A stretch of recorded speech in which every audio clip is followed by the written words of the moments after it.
La suite du débat.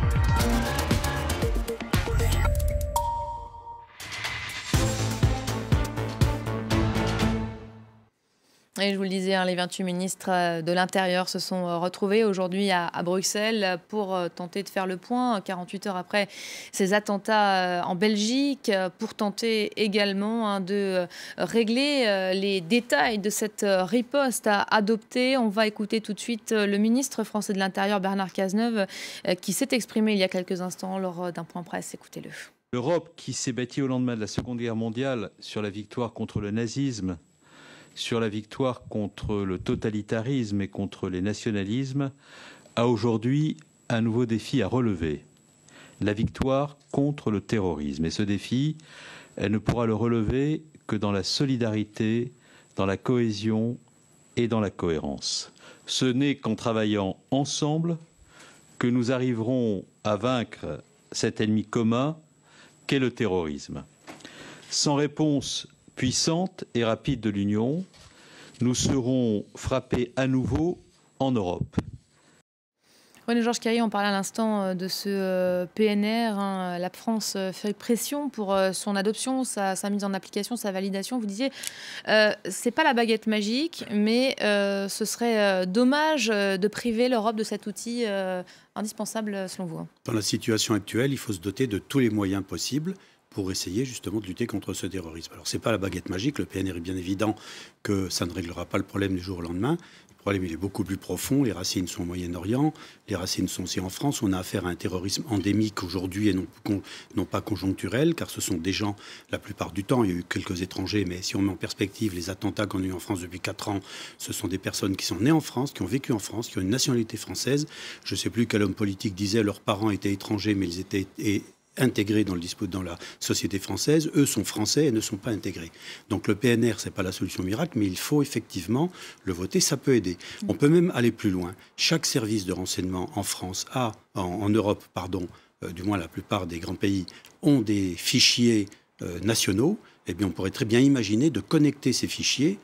C'est ça la vraie police fédérale, c'est pas de créer encore une structure Théodule. Parce qu'aujourd'hui, ça semble quand même invraisemblable, ces hommes qui passent d'un pays à l'autre comme ça, entre les mailles du filet, sans être appréhendés, en étant contrôlés, mais en pouvant repartir juste après. C'est ce qui s'est passé avec les auteurs des attentats du 13 novembre. Écoutez, sur le 13 novembre, ils ont été ratés de peu. Effectivement, il fallait déjà les identifier. Mais ratés quand même. Oui, ratés quand même, mais ils ont quand même. Il y a deux façons de voir les choses. De dire qu'on les a ratés d'une demi-heure, mais la question, c'est de dire aussi ils ont pu être identifiés très rapidement.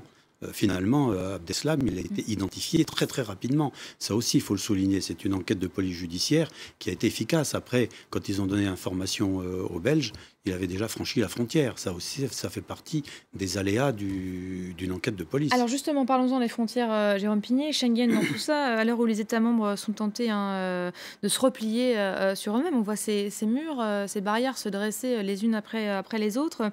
Est-ce que c'est pas la fin de Schengen? C'est une question qu'on se pose depuis un bout de temps avec vous, Caroline. J'aimerais votre avis sur cette question. Non, c'est vrai qu'encore une fois, j'ai l'impression qu'on vise mal. C'est-à-dire qu'il y a plein de débats politiques, de sujets, mais c'est pas la question de fond. Alors la question des migrations, elle est là.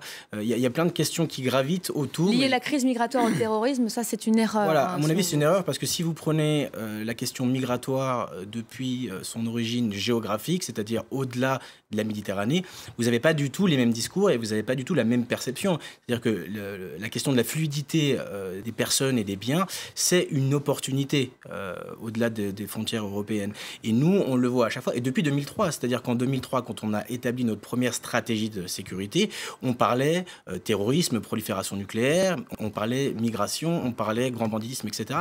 Et à mon avis, il faut qu'on se pose la question du discours et de l'impact du discours aussi qu'on a, nous, en tant qu'Européens, en interne, mais aussi avec nos partenaires extérieurs. Quand on voit les Polonais qui ont réagi hier, ça fait froid dans le dos quand même. Il y a quand même une grave inquiétude sur les amalgames. Et là, l'amalgame est très net.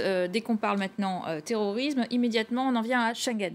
Le lien n'est pas évident. Les Polonais en ont profité pour dire au passage je déduis des attentats de Bruxelles que c'est un gouvernement conservateur, ultra-conservateur qui est désormais aux commandes, que je ne prendrai aucun réfugié dans le quota qui me sont alloués par l'Union européenne parce que c'est trop dangereux. Ça, là, franchement, les réfugiés n'ont rien à voir avec cette question. Il y a eu, en effet, quelques faux passeports syriens dans les attentats du 13 novembre. C'est une goutte d'eau parmi. Mais en l'occurrence, quand on nous dit, dans le même meeting, en effet, il faut réformer la sécurité en Europe, donc dans ce Conseil des ministres des Affaires intérieures et de la justice, et en même temps qu'il faut encore renforcer Frontex, l'agence de sécurité des frontières extérieures, qui va fournir 1500 policiers, 50 experts, et là on dit pour gérer la crise migratoire. Voilà, c'est compliqué de toujours tout mélanger, parce que finalement l'amalgame se fait aussi. C'est vrai qu'il faut renforcer les frontières extérieures, c'est vrai aussi qu'il faudrait avoir un certain nombre de critères pour ne pas laisser passer les terroristes dans ces frontières extérieures, mais il faut vraiment réussir à séparer les deux débats. La seule réponse militaire et sécuritaire, est-ce qu'elle ne saurait suffire à endiguer le terrorisme? Et pourtant, on entend nos politiques que très peu sur ces thèmes-là. Bien sûr, cela serait caricatural d'attribuer l'action des terroristes à des seules causes sociales et économiques, mais on ne peut pas nier le problème. Ce soir, j'aimerais vous entendre sur cette question, Mickaël Privot. Vous voulez dire, je ne suis pas sûr d'avoir bien compris votre question, vous voulez dire sur les problèmes de dynamique interne et de questions de radicalisation, c'est bien ça? Oui, effectivement, le terrain social, économique et social actuel en Europe, est-ce qu'il n'est pas aujourd'hui un terreau fertile pour la radicalisation de ces jeunes? Oui, bien sûr. Je pense que ça, c'est vraiment quelque chose que nous avons essayé d'avancer, malheureusement avec peu de résultats depuis bientôt 2-3 ans. Nous avons vraiment essayé d'alerter les décideurs politiques à tout niveau, que ce soit au niveau national ou au niveau européen, pour dire voilà, il faut vraiment remettre les choses dans un phénomène d'ensemble, c'est-à-dire qu'on est dans des sociétés qui sont en train de se déliter, au niveau démocratique tout d'abord, économique, social, et on voit vraiment une radicalisation identitaire qui est en train de prendre place et qui se retrouve de l'extrême droite et des groupes d'extrême droite violente jusqu'au djihadisme. En fait, il n'y a pas de différence de nature, mais une différence de degré dans l'utilisation de la violence parmi ces différents groupes. Et moi, par notre perspective, nous voyons ce qui est en train de se passer en Europe de l'Est, avec des groupes, des vigilantes, des milices armées d'extrême droite. On voit aussi en Suède des gangs d'extrême droite qui sont en train de se mettre ensemble pour aller casser du migrant et du musulman. Donc très clairement, on voit qu'il y a une radicalisation dans l'ensemble violente dans l'ensemble de la société.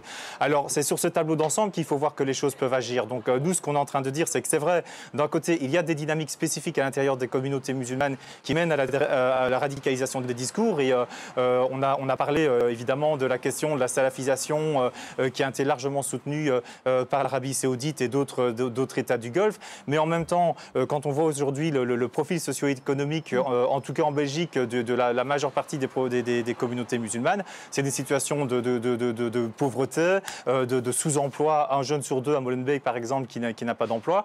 Et donc, dès qu'on a ce terreau-là et qu'on ne fait plus partie de la société, on n'arrive plus à trouver de solution et on peut prendre les armes. Dès lors, ce qu'on essaye de plaider, c'est-à-dire bien sûr qu'il faut investir dans le sécuritaire et les moyens ont été mis, mais tant qu'on ne va pas travailler en essayant de redonner de l'espace, de la respiration dans la société, en essayant de retrouver des possibilités d'emploi et d'avoir un avenir meilleur ici qu'en allant le chercher en Syrie, on va toujours entretenir la machine. Et là, aujourd'hui, jusqu'au jour d'aujourd'hui, on ne voit aucune réponse qui vient de ce côté-là. Donc on a beau reporter la problématique sur la radicalisation à l'intérieur des communautés musulmanes pour ne prendre que celle-là, oui c'est vrai, elle existe et il y a des choses qui commencent à émerger en termes de pratiques pour lutter contre ces discours et cette idéologie absolument différentialiste et catastrophique qui est devenue quasi aujourd'hui, je dirais presque le centre de gravité du sunnisme quelque part malheureusement dans les communautés musulmanes. Mais tant qu'on refuse de s'attaquer à ces causes-là, les questions d'accès à la santé, les questions d'accès aux soins, d'accès au logement, voilà, on risque de laisser se perpétuer ce système. Alors bien sûr, ce n'est qu'un ensemble, il y a un faisceau de causalité, mais ce sont certainement parmi les faisceaux les plus importants à côté d'autres éléments qui ont déjà été rappelés dans ce débat. Est-ce que ce n'est pas aussi l'échec, alors je fais peut-être le raccourci, mais de l'austérité aujourd'hui qu'on est en train de payer? Je pense que c'est la question du modèle occidental, tout simplement. C'est-à-dire qu'aujourd'hui, encore une fois, on essaie de mettre en place, pour rebondir sur ce que disait monsieur, la réponse de l'Union européenne, en gros, à la lutte contre le terrorisme, c'est l'approche globale. Alors, l'approche globale, pour avoir été un petit peu à Bruxelles, on en parle depuis des années. Et vous parlez avec des fonctionnaires européens au niveau de la Commission, au niveau du service européen d'action extérieure, personne ne sait ce que c'est. On travaille au quotidien là-dessus, sur ces questions-là, c'est-à-dire une approche plurisectorielle avec l'amalgame entre le court terme et le long terme, entre le sécuritaire, le militaire, dont vous faisiez allusion tout à l'heure, et les perspectives beaucoup plus larges de développement structurel, etc. Mais ça, encore une fois, c'est un beau papier. On est parti, je disais tout à l'heure, de 2003 avec la stratégie de sécurité, pour renforcer en 2005, puis en 2006. Et puis en 2011, on a commencé à parler d'articulation entre sécurité et développement. Mais encore une fois, ça, c'est beau sur le papier. Mais entre la conceptualisation, la construction d'une vision commune de ces choses-là et la mise en pratique, c'est ce qui m'a dit. Cette vision commune des questions de l'emploi des jeunes, de leur précarisation, elle doit être posée demain, même aujourd'hui, au niveau européen. Oui, parce qu'on pointe du doigt Molenbeek, mais on oublie de rappeler à quel point, en effet, 8 personnes sur 10 sont d'origine étrangère à Molenbeek et plus de 40% un chiffre qui est criant sur les... Alors, si je le retrouve, sur les 65%, voilà, sur les 130 Belges candidats au djihad partis en Syrie et revenus depuis en Belgique, 80 étaient issus de Molenbeek. Ça fait 65%. Ça veut dire quelque chose, ça. Oui, ça veut dire surtout que quand on vous présente toute une panoplie de mesures à prendre d'urgence au niveau des ministres de l'Intérieur et de la Justice, eh bien, on oublie quand même le chapitre qui me semble très important de la déradicalisation. C'est-à-dire, en vérité, les soi-disant combattants étrangers, ils ne sont pas étrangers, en fait. Ils sont partis à l'étranger, mais ils reviennent. Et quand ils reviennent, eh bien, qu'est-ce qui les attend? Pas grand-chose, à vrai dire. Il y a des expériences pilotes dans certains pays du Nord qu'on se donne même pas la peine d'étudier et d'essayer de copier. Et puis, en vérité, en prison, on sait aussi que ce radicalisme est en voie de prolifération, mais on n'a pas de mesures tout à fait adaptées non plus. On ne les met pas en œuvre quand elles sont votées. Et donc, en effet, moi, ce qui est assez frappant avec cette Europe pour laquelle l'argent n'est pas extensible, c'est qu'on va injecter des milliards dans le renforcement des frontières de Schengen, dans des réseaux d'échange de données entre les pays européens. Et puis, sur le terrain, en effet, on n'a pas besoin d'aller jusqu'à la coopération avec les pays étrangers. Certainement, c'est important aussi. Mais même dans le terrain de nos banlieues, nos quartiers difficiles, etc., eh bien, il y aura moins d'argent, puisque l'argent n'est pas extensible en période de crise. Vous l'aviez dit. Il y a le patron, René-Georges Kerry, le patron d'Europol, qui s'est exprimé aujourd'hui, qui a parlé à nos confrères de la BBC. 5000 personnes aujourd'hui en Europe, des suspects radicalisés, sont à surveiller. Beaucoup sont d'ailleurs revenus de Syrie et sont actuellement en Europe. Ça fait beaucoup. Écoutez, le ministre de l'Intérieur français avait annoncé 3000 fiches S au lendemain du massacre de Charlie Hebdo, pour arriver en fin d'année à 7 ou 8 000 fiches S. Donc rien qu'en France, on est déjà à 7 ou 8 000 suspects. Alors après, la question est de savoir quel est le critère qui vous fait basculer dans ce statut de S. L'étude de ces profils, est-ce qu'elle est prise en compte? On l'a vu, les deux frères qui agissent en Belgique mardi, deux frères également à Paris, les frères Kouachi encore en janvier 2015. Ce même profil, pour la plupart des jeunes hommes qui sont passés par le banditisme, le grand banditisme, c'est des profils qui sont étudiés. La difficulté pour les services de police, pour en revenir au travail des flics sur le terrain pour essayer de neutraliser ces gens-là, c'est que tous ceux qui ont commis des attentats en France et en Belgique, de Nemouche, etc., enfin, les frères Kouachi Koulibaly, étaient des petits voyous, avaient fait des petits braquages, qui ont des petits trafics, et qui, du jour au lendemain, sont devenus des terroristes, mais absolument impitoyables. Il n'y avait aucun signe avant-coureur laissant penser qu'ils étaient capables de commettre des actes de cette dimension. Justement, le problème, c'est pas l'infiltration justement des services de police, des agents. Alors là, vous mettez effectivement le doigt, vous mettez un coup de projecteur sur un problème de fond qui est effectivement très important.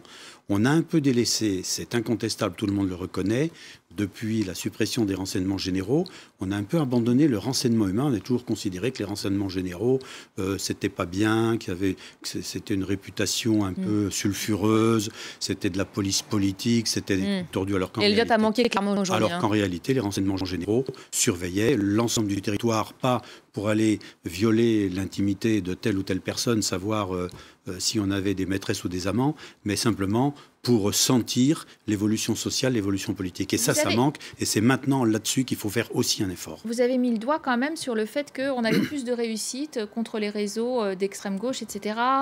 Qu'on en a, et puis il y avait plus d'argent et plus de moyens à l'époque. C'était pas la même problématique. Et de coordination. Mais c'est justement, moi ce qui me frappe, c'est qu'aujourd'hui on voit bien que le problème de monsieur de Kerkhove, qui est en charge de la coordination de la lutte au niveau européen, justement contre le terrorisme, c'est celui des loups solitaires. C'est-à-dire qu'en fait, qu'il n'y a plus de réseau. C'est beaucoup plus difficile de remonter quelque chose qui n'est pas un vrai réseau, mais qui est via le web radicalisé, et puis à qui on donne la consigne de créer le plus de dégâts possible, mais pas forcément avec des réseaux très très structurés et donc beaucoup moins identifiables. Mickaël Privot, c'est votre domaine, la radicalisation de ces jeunes. Comment on fait, c'est un problème qu'on évoquait à l'instant, se rendre compte du moment où ces jeunes basculent, passent de la case petit voyou à personnes radicalisées. Ça se fait pas en une journée, ça se fait pas en... Certains basculent sur plusieurs années. On pourrait voir, on pourrait prévenir, anticiper. Alors, c'est la question à 1 000 € que se posent évidemment tous les spécialistes du renseignement, c'est de savoir, de pouvoir identifier à quel moment un jeune va basculer du côté obscur de la force, si je puis dire. Et il n'y a pas de recette miracle. Alors, je pense que, d'après ce que je sais de l'expérience belge, c'est qu'il y a vraiment un travail de renseignement, comme l'évoquait le collègue sur le plateau, c'est-à-dire de vraiment avoir une connaissance fine de la communauté, de savoir des différentes communautés, de savoir qui est qui. Donc, les gens qui sont susceptibles de ou à risque sont repérés. Mais tant qu'ils ne commettent pas d'infractions, qu'ils ne sont pas clairement en contact avec des groupes terroristes ou qu'ils n'incitent pas à des actions violentes ou qu'ils n'incitent pas à la haine, quelle qu'elle soit, on est obligé, dans une démocratie libérale, de les laisser évoluer et on peut avoir des opinions extrêmement conservatrices et rester quand même dans le domaine de la démocratie. Donc c'est vraiment extrêmement difficile et évidemment, il y a différents processus de radicalisation. Certains prennent un temps long et puis il y a une accélération sur 2-3 mois et là, il suffit de ne pas avoir le bon raison au bon moment et de ne pas nécessairement être sur le radar et c'est trop tard. Donc là, je pense qu'on doit aussi regarder les différences de format auxquels on va être, si je puis dire, de temporalité. C'est-à-dire que jusqu'à présent, les gens qui ont commis des attentats, tous ceux qu'on a repérés, ce sont ceux qui sont partis en Syrie et qui sont revenus, mais qui sont un petit peu la vague, on va dire, de 2013 jusqu'à la fin 2015. Et on est dans ces réseaux, finalement, de solidarité très très proches. C'est des frères, ses frères cousins, ce sont des amis très très proches, des amis d'enfance. Et donc, dès qu'il y en a un qui tombe, on va dire, il va entraîner avec lui quelques-uns, des camarades ou des proches dans son chemin. Mais ce qu'on a repéré maintenant, c'est que les méthodes de recrutement de Daesh partent des jeunes qui sont toujours là-bas et qui essayent de convaincre, essentiellement là-bas ou même encore ici, qui essayent de convaincre des jeunes, c'est qu'ils vont à la pêche. Ils voient un nom de jeunes musulmans, il peut avoir 15 ans, 16 ans, ils commencent à l'aborder. Que penses-tu des soldats d'Allah et qu'est-ce que ça te fait de vivre dans un pays de kuffar, etc., donc de mécréants. Et donc maintenant, c'est vraiment n'importe qui. Donc ça devient très très difficile de pouvoir cibler les personnes qui vont pouvoir tomber, puisqu'avant, voilà, les services de renseignement suivaient un tel est parti, on va regarder un petit peu quels sont ses proches, ses amis, surveiller un petit peu ses communications sur les réseaux sociaux. Donc ça devient très très très compliqué. Et donc ça crée un ensemble d'inconnus pour le futur. Il y a une urgence qui apparaît aujourd'hui quand même très claire, puisque beaucoup d'experts s'accordent à dire aujourd'hui que le pire est probablement devant nous, le pire pour 2016. 2016 que certains appellent déjà, certains redoutent déjà un 11 septembre européen. 2015 n'aurait été qu'une cour de récré, une forme de répétition générale en forme de validation opérationnelle. Vous partagez ces prévisions assez pessimistes pour l'Europe? On pourrait dire en tout cas que le 11 septembre français et belge a eu lieu. A priori, non, justement, des terroristes... Attention sur l'emploi des mots, parce que 11 septembre, je ne suis pas sûr que nos amis américains seraient vraiment d'accord avec... En termes de proportion, alors je comprends bien que la résilience, elle n'est pas la même, l'histoire, elle n'est pas la même, si on compare par rapport aux États-Unis. Est-ce que maintenant, on a vécu notre 11 septembre à la française ou à la belge? Je ne sais pas. C'est une erreur de rhétorique, probablement, mais en tout cas, beaucoup d'experts redoutent aujourd'hui des attaques simultanées dans plusieurs capitales européennes au même moment. Ça fait évidemment froid dans le dos. Non, mais maintenant, on peut tout envisager, c'est clair. Et vous n'entendrez personne dire, en 2016, ça va se calmer, tout va très bien, Madame la Marquise. Il est bien évident qu'aujourd'hui, le discours, il va être extrêmement pessimiste. Si ça se calme, bien on dira, tout le monde oubliera ces prévisions pessimistes. Si en revanche la situation s'aggrave, on dira, vous voyez, on avait raison, nous les experts, on est quand même bon, on a prévu l'avenir. Souvenez-vous, au lendemain de l'affaire Mera, il y a eu quand même une polémique sur l'incapacité de la droite à régler le problème. Et finalement, quelques temps plus tard, on a eu Kouachi. Donc maintenant, tout le monde dira, oui, on va avoir une année difficile. Mot de la fin, Jérôme Pigné, peut-être Non, je pense encore une fois, on en revient à ce qu'on disait au début, c'est la politisation du débat. Oui, si on résume aussi, il y a la question des moyens, la question des capacités, qui sont fonction de la volonté politique. Donc on n'aura pas une réelle volonté politique. Or, tant qu'il y aura des échéances électorales, si je vous suis bien... Voilà, donc malheureusement, on est dépassé certainement. On n'est pas, je pense pas qu'au niveau des services de police et au niveau des services de renseignement, on fait du travail au quotidien. Malheureusement, on parle que des échecs. Ce sont un peu les soldats de l'ombre aussi, quelque part. Et donc, ils ne sont jamais glorifiés quand ça se passe bien. Et on voit que les échecs. Maintenant, c'est une vraie volonté politique nationale qui est nécessaire, régionale, supra-régionale au niveau européen et bien évidemment au niveau de la communauté internationale, c'est-à-dire essayer d'avoir une perception commune de la menace et notamment des processus de radicalisation. Merci beaucoup, Jérôme Pigné. Je vous laisse repartir. Je crois savoir que vous avez un avion à prendre. Merci d'avoir été avec nous. Vous êtes venu spécialement de Genève pour être avec nous sur ce plateau. Merci également René-Georges Kéry. Vous restez avec nous. On poursuit tout de suite avec un œil sur les médias. On accueille tout de suite Karim Yaoui.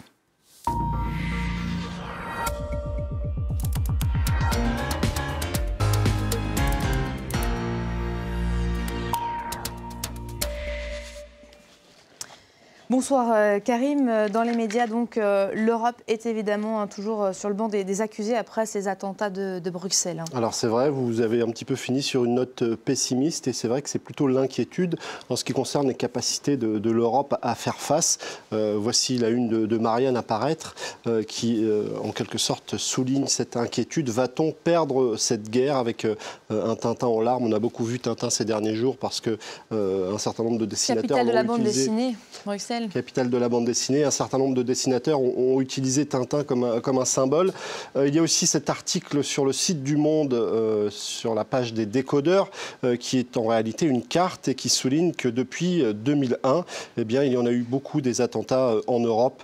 1800 morts depuis 2001. Alors il faut souligner qu'un certain nombre de victimes l'ont été dans cet affrontement qui a opposé les autorités russes aux factions tchétchènes. Mais depuis un certain nombre d'années, c'est Al-Qaïda et désormais l'organisation État islamique qui fait le plus grand nombre de victimes. Et les critiques de l'Europe sont apparues sur Twitter comme ça peut arriver parfois. Il y a ce tweet d'un journaliste, Alain Duhamel, qui résume un petit peu la pensée d'un certain nombre d'internautes aujourd'hui.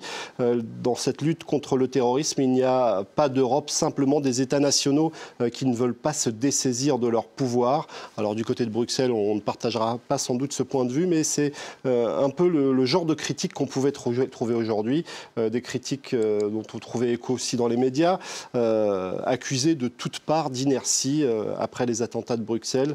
On évoque dans cet article de l'Obs évidemment les déclarations de Recep Tayyip Erdogan. On pourrait aussi parler des déclarations d'Hillary Clinton qui critique l'Europe sur la gestion du terrorisme, mais aussi les critiques qui viennent de l'intérieur de l'Europe et notamment de François Hollande et de Manuel Valls. On a vu François Hollande expliquer que pas grand-chose n'avait évolué depuis le 13 novembre. Alors évidemment, on commence, comme à chaque fois, à se poser les questions de solutions. Il y a notamment cet article à lire sur le site d'Atlantico qui donne la parole à Arnaud Danjean, qui est un ancien de la DGSE, qui est désormais député européen pour le Parti des Républicains. Pour lui, il faut faire totalement table rase, revoir le dispositif sécuritaire tel qu'il a été imaginé après la Seconde Guerre mondiale et notamment l'OTAN.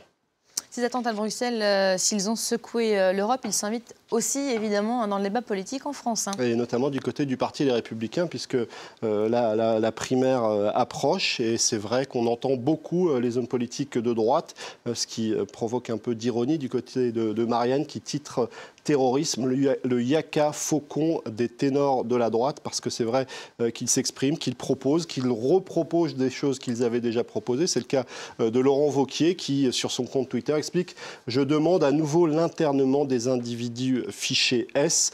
Du côté du Monde, on republie un article pour expliquer que c'est une chose qu'on ne peut pas mettre en œuvre aussi facilement, parce que qu'est-ce qu'un fichier S? C'est un groupe d'individus très hétéroclites. Il y a parmi eux des hooligans ou des activistes de gauche ou des activistes écologistes. Et évidemment, c'est quelque chose qu'on ne peut pas forcément envisager. Il y a aussi ces déclarations de Nathalie Kosciusko-Morizet qui sont largement reprises dans les médias. Elle évoque cette peine de perpétuité réelle qu'un certain nombre d'hommes politiques à droite ont repris.